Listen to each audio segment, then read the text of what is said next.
क्रांती news, आवाज सर्वसामान्यांचा।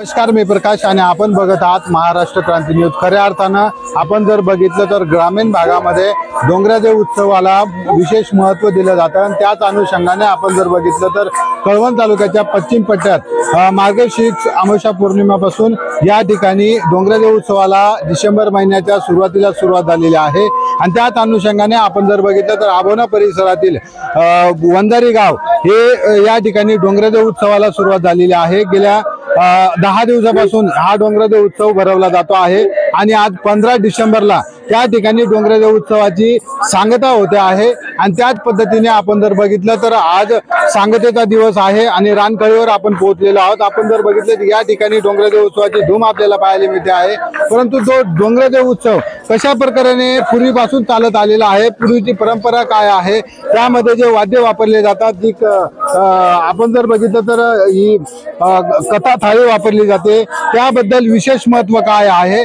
आणि आदिवासी परंपरेमध्ये या ठिकाणी काय विशेष महत्त्व दिलं जातं हे आपण जाणून घेणार आहोत। आपण सुरुवातीला जाणार आहोत जे पावरकर आहेत त्यांच्याकडे जाणार आहोत। काका, काय नाव तुमचं? मधुकर जांभळी जगताप। किती वर्षापासून हे वाद्य तुम्ही वाजवता? 30-35 वर्ष झाले। 30-35 वर्ष। बरं, मला सांगा हे कशापासून बनवलं जातं, हे विशेष महत्त्व काय? भोपळापासून ही डवली, डवली नंतर ही टोकरची नळी, त्याच्यानंतर हे शिंग बैलाचा, याच्यामध्ये भेंडीचा पिपा राहतो, मग ते वरलं जमावलं जातं।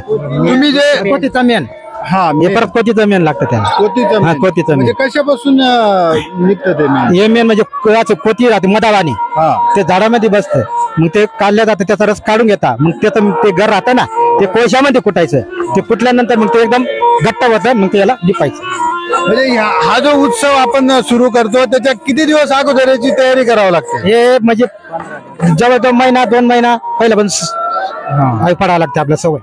तुम्ही जे वाद्य वाजवता, जो दम घ्यावा लागतो, तो कशा पद्धतीने तुम्ही दम रोखून धरता, काय सांगाल? ते नाक वाचून श्वास घेतो आम्ही, नाका वाटून श्वास घेतो आणि मग त्याच्यात सोडतो, मग ते वाजा वाजतो असं। आता हा उत्सव तुमचा रात्रंदिवस चालू असतो, दिवसा पण तुम्ही बाहेर जाता, रात्री पण या ठिकाणी करता, मग तुम्हाला थकवा वगैरे असं जाणवत नाही का? नाही, तेवढं पुरतं जाणवतं, मग आम्ही लगेच दुसरा माणूस उठून देतो त्या टायमाला, दुसरा माणूस बदलीवर।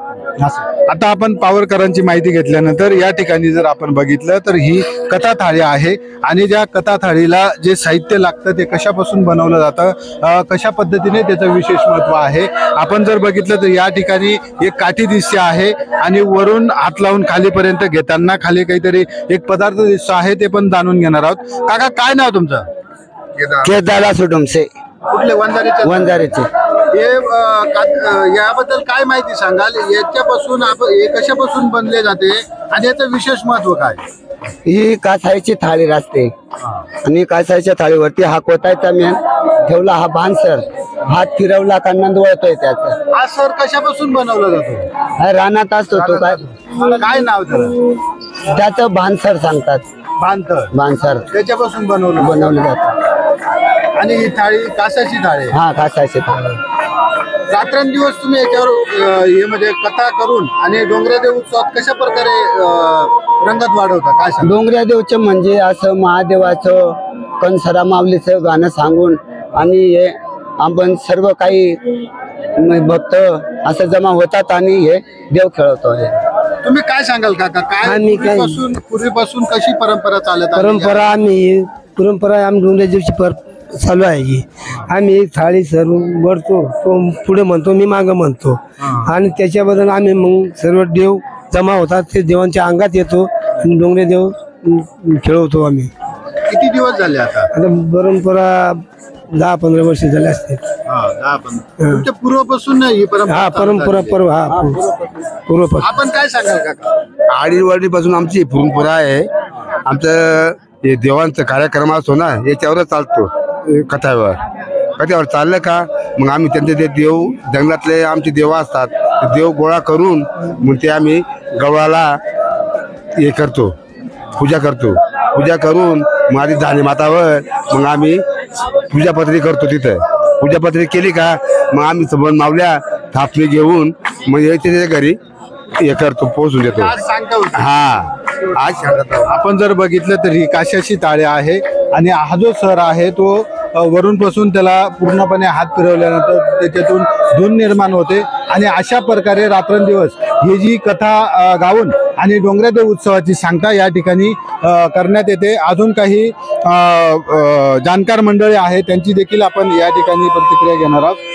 काका काय सांगाल, ही जी काठी आहे त्याचं विशेष महत्व काय आहे आणि त्याच्याबद्दल काय माहिती सांगाल? ही काठी असे आहे की आम्ही गावातून लोकवर्गणी करून देवाची तयारी करतो.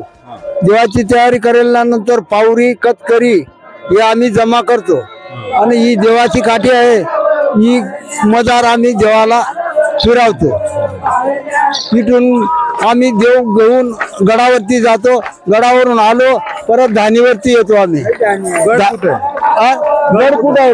पायऱ्या गड आहे, डोंगरात आहे. त्या गडावर या मावल्या कधी मावल्यावरती घेऊन जातो आम्ही. शेवटी जातात पौर्णिमाच्या दिवशी. रात्री पौर्णिमाची पहाटे 5 वाजता जातो आम्ही.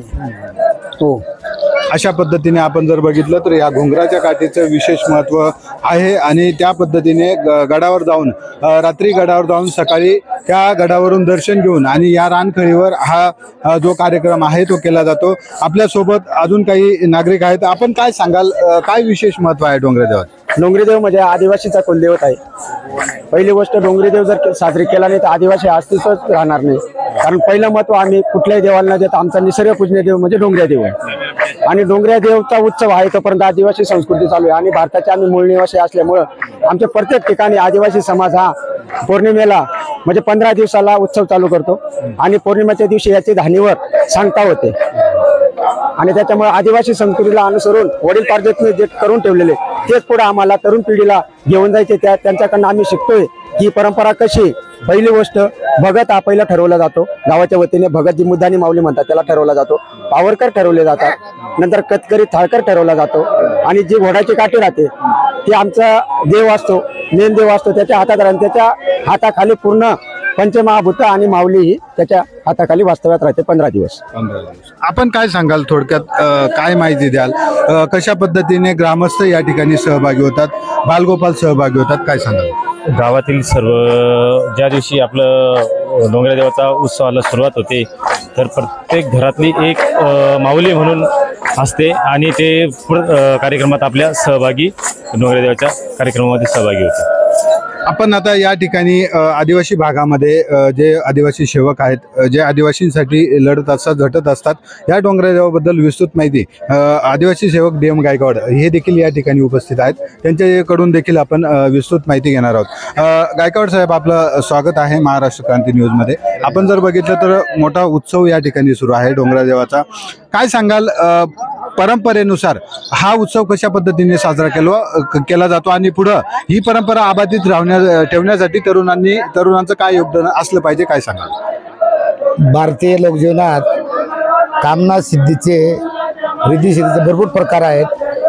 परंतु भारतीय जीवनाचे एक अंग असलेल्या आदिवासी समाजात असं एक व्रत आहे की म्हणजे डोंगरादेव, की तो आचरण करण्यात अतिशय अवघड आहे. म्हणजे सर्व समाजात, सर्व धर्मात विविध प्रकारचे सण उत्सव साजरे केले जातात. पण हे डोंगरादेव हे आदिवासींचं व्रत आहे ना, त्याची अतिशय खडतर असून त्याची तपश्चर्या अत्यंत मोठी आहे आणि त्याचा अनुभव आम्ही घेतला आहे. आदिवासी समाज हा पुढे आपल्या जगात जरी गेलात, आपल्या देशात गेलात, आपल्या महाराष्ट्रात गेलात, जिथे जिथे आदिवासी समाजाची वस्ती आहे तो संपूर्ण आदिवासी समाज हा डोंगर दऱ्यात आणि जंगलाच्या कुशीत वसलेला आहे. आणि पूर्वीपासून आदिवासी समाज आपल्या महाराष्ट्रातला असेल, आपल्या नाशिक जिल्ह्यातला असेल, तो शेती व्यतिरिक्त पूर्वी आदिवासी समाजात गाई गुरे, शेळ्या बकऱ्या हे आदिवासी समाजाची उपजीविका होती आणि आदिवासी समाजाची जे वास्तव्य होतं ते डोंगरात असल्यामुळे आदिवासी गुराखी आदिवासी समाज त्या गाई गुरांना चारण्यासाठी डोंगरात घेऊन जात असताना पूर्वी घनदाट जंगल होतं, त्यावेळेस बरेचसे वाघदेव असतील नागदेव असतील असे अनेक हिंस्र पशुपासून आदिवासींच्या या गुरांचे गायींचे शेळ्यांचे किंवा बैल असेल यांच्यावर हिंस्र पशुपासून यांना इजा पोचत असे।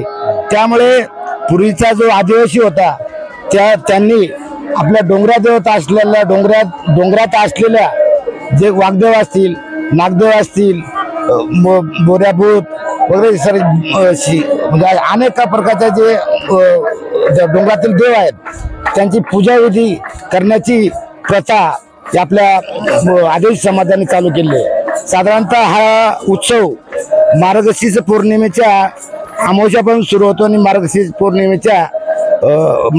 अमावस्यापासून सुरू होतो आणि मार्गशीर्ष पौर्णिमेला त्याची सांगता होते। या कालावधीत सर्व आदिवासी गावांमध्ये ज्या गावात डोंगरा देव साजरे केले जातात त्या गावांमध्ये गाव जमा केला जातो। गाव जमा करून गावागावावर घराघरावर वर्गणी ठेवली जाते।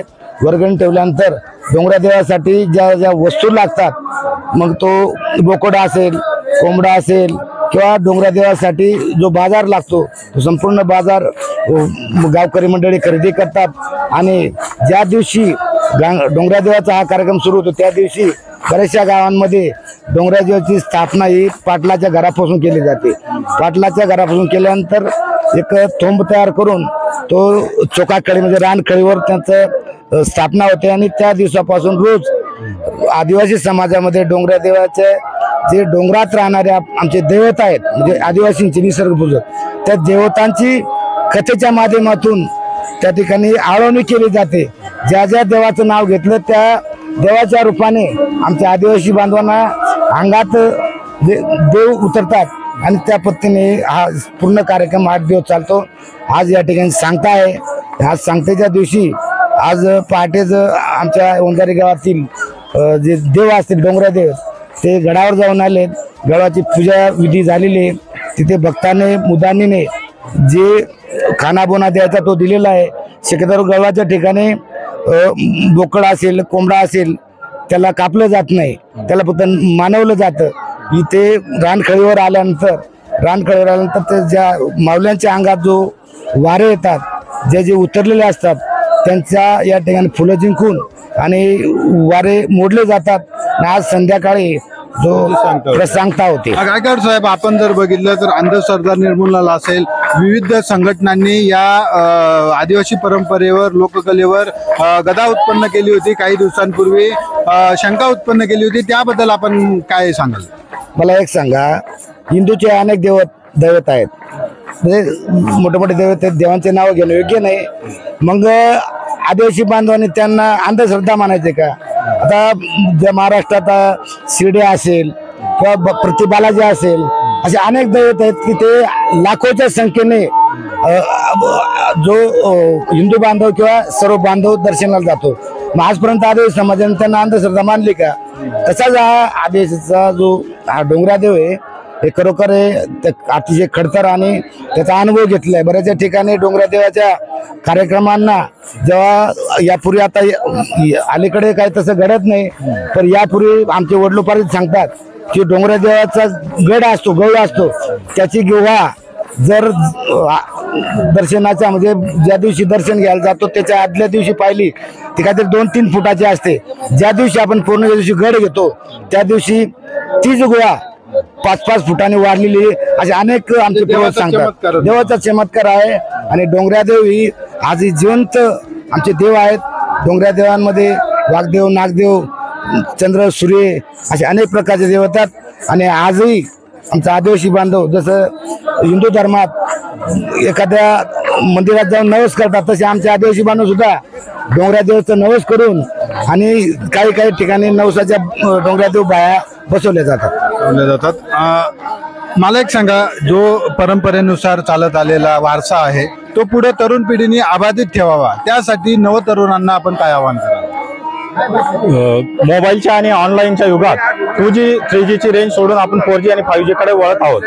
अशा वेळेस ही कला, आदिवासींची जी कला आहे डोंगरेदेव, हे भविष्यात लुप्त होतात की काय, अशा पद्धतीची शंका कायमच आमच्या वयस्कर मंडळीकडून उपस्थित केली जाते। या काळात आम्ही आता या वर्षापासून एक 13 वर्षाचा पावरकर तो ही कला शिकून घेतो आहे आणि त्याचबरोबर याला तंत्रज्ञानाची जोड देऊन 2 वर्षापूर्वी आपण या ठिकाणाहून फेसबुक लाईव्ह केलं होतं आणि या वर्षापासून या गावाने बॅक टू नेचर हे नवं युट्यूब चॅनल तयार करून ही सर्व कला नवतरुणांपर्यंत पोहोचवायची आहे आणि भविष्यात हा वारसा जतन कसा राहील याच्याकडे आम्ही लक्ष देतोय। निश्चितच नव पिढीने हा वारसा जपणं गरजेचं आहे आणि तशा पद्धतीने नेटवर्कचं जाळं बघून आणि तशा पद्धतीने या गावाची परंपरा अबाधित कशी राहील हे राखण्याचं काम या ठिकाणी केलेलं आहे। आपण जर या साईडला बघितलं तर सर्व महिला ज्या आहेत त्या या ठिकाणी उपस्थित आहेत। महिला असतील, पुरुष असतील, बालगोपाल असतील, या ठिकाणी मोठ्या संख्येने उपस्थित आहेत आणि सर्व गावातले जे जाणकार मंडळी आहेत, नातेवाईक आहेत, आप्तेष्ट आहेत, या ठिकाणी येतात आणि याच ठिकाणी ही रानखळी म्हटली जाते आणि या ठिकाणी गाणं वगैरे गाऊन आणि ह्या डोंगरादेवाचा उत्सवाची सांगता या ठिकाणी होत असते। आणि अशा पद्धतीने आपण जर बघितलं तर आदिवासी परंपरा जपण्याचं काम या ठिकाणी आदिवासी बांधव करत असतात। त्यांच्यावर नेहमीच टीका टिप्पणी केली जाते, परंतु आदिवासींचं जे नैसर्गिक पूजन आहे, निसर्ग देवाची पूजा आहे, आदिवासी जपत असतो। डोंगर दऱ्यात राहत असताना त्याला विविध अडचणींचा सामना करावा लागतो आणि त्या हिंसक प्राण्यांपासून वाचवण्यासाठी अशा निसर्गाचे पूजक म्हणून आदिवासी समाज मानला जातो। आणि या ठिकाणी आपण जर बघितलं तर महाराष्ट्र क्रांती न्यूजच्या माध्यमातून थेट रानखळीवर जाऊन आणि आदिवासी कशा पद्धतीने डोंगरादेवाची पूजा करतो, कशा पद्धतीने त्याची सांगता होते, हे जे प्रेक्षकांपर्यंत पोहोचवण्याचं काम आपण या ठिकाणी केलेलं आहे। महाराष्ट्र क्रांती न्यूजसाठी सहकारी मित्र देवेंद्र डुमसेसह मी प्रकाश बागुल, कळवण। अशाच नवनवीन बातम्या पाहण्यासाठी आमच्या महाराष्ट्र क्रांती न्यूज या YouTube चॅनलला लाईक करा, सबस्क्राईब करा आणि बेल आयकॉनला प्रेस करा।